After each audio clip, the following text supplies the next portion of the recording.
Notre centre de recherche a l'ambition de voir l'asthme du patient jusqu'à la cellule épithéliale bronchique en culture et nous essayons de faire un va-et-vient fructueux pour aider au maximum les patients par les découvertes in vitro, en particulier les alarmines, qui est notre sujet de recherche principal actuellement.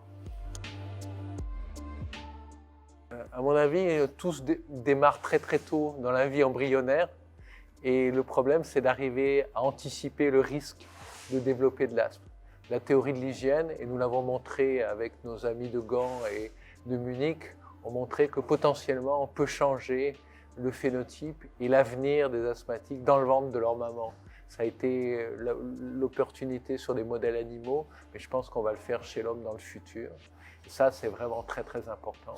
Et d'autre part, il faut mieux comprendre ce qui s'appelle la rémission. Il y a beaucoup d'enfants qui grandissent au travers de leur asthme, qui avaient de l'asthme quand ils étaient petits, ils n'ont plus de symptômes. Si on arrive à mieux comprendre la rémission clinique, la rémission fonctionnelle, la perte de l'hyperactivité bronchique et la perte des anomalies histopathologiques, à ce moment-là, on aura fait des progrès pour guérir l'asthme.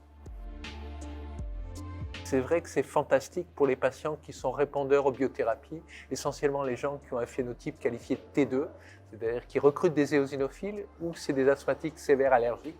Et ceux-là ont des réponses qui changent très clairement leur vie, leur qualité de vie, qui diminuent les exacerbations, qui diminuent la corticothérapie par voie générale. Et un des enjeux de la pneumologie actuelle, c'est de ne plus avoir de patients sous corticoïdes par voie générale au long cours. Et ça, on peut le faire cette année même. Et potentiellement chez les gens qui sont T2, le problème majeur est représenté par ceux qui sont non T2, qui n'ont pas d'éosinophiles, qui n'ont pas de facteur allergique qui est important. Et cela, la recherche clinique est là. On a des pistes, des essais cliniques en cours. Il faut se rapprocher des gens qui font de la recherche clinique. Tous ensemble, le monde de la pneumologie, quel que soit notre exercice, peut contribuer à améliorer la prise en charge de l'asthme sévère. Et il faut faire savoir, passer par les associations de patients, pour vraiment ne plus laisser des gens avec des traitements qui sont infondés, des symptômes qui leur posent d'énormes problèmes. Le fardeau de l'asthme sévère est très largement sous-estimé. Ce sont des produits qui sont issus de la recherche biologique. C'est-à-dire que c'est un hybridome, ce sont des anticorps monoclonaux.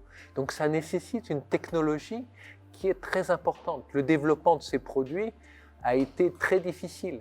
Mais nous avons l'exemple de la rhumatologie où ils ont changé le pronostic de la polyarthrite rhumatoïde. Et là, depuis 12 à 15 ans maintenant. Donc potentiellement, on est à l'aube d'une révolution. Et donc pour les patients, le futur sera peut-être de donner ces traitements dans les zones de susceptibilité des exacerbations, 2 à 3 fois par an, et obtenir le meilleur contrôle jamais obtenu de l'asthme en évitant toutes ces périodes d'exacerbation qui sont des périodes de stress pour le patient, de stress pour le pneumologue, de stress pour l'urgentiste qui les reçoit et de consommation de corticothérapie dont on sait les effets néfastes à long cours.